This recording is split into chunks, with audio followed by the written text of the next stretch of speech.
L'abdominoplastie, c'est une intervention qui va permettre de réparer le ventre, soit après un amaigrissement massif, soit après plusieurs grossesses. Le principe est de corriger les défauts. Ça peut être un excès de peau, réparer des muscles ou encore retirer un excès de graisse sur le ventre. Donc durant l'abdominoplastie, on va enlever de la peau, ça c'est sûr, mais ensuite on peut en profiter si c'est le cas, pour réparer des muscles ou faire une liposuction associée. La cicatrice dans une abdominoplastie est située de face très basse, donc au niveau du pubis, selon le design du bikini. On s'arrange toujours pour mettre cette cicatrice dans le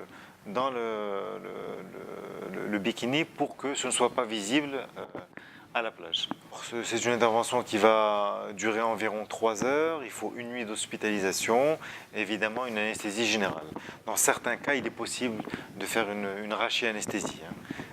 Mais dans ma pratique quotidienne, c'est vrai qu'on fait très souvent des anesthésies générales. Les douleurs dans une abdominoplastie vont dépendre du travail qui a été réalisé. Si on a juste enlevé de la peau, en général, il n'y a pas de douleur. Si par contre, on a serré très fort les muscles, qui se sont écartés après une grossesse par exemple, il peut y avoir des douleurs pendant 3-4 jours qui sont parfaitement calmées par les antalgiques habituels. Ce genre d'intervention, la patiente doit porter une gaine pendant 1 mois. Ça permettra donc à la peau de se replaquer.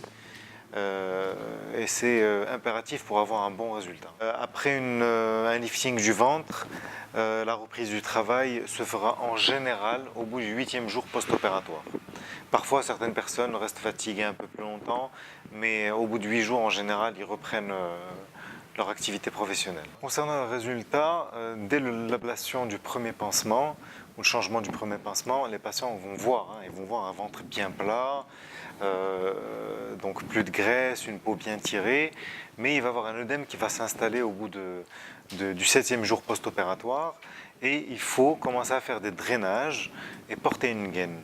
Et au bout de 1 mois, l'œdème post-opératoire va diminuer et on pourra avoir un résultat final de cette intervention à 3 mois.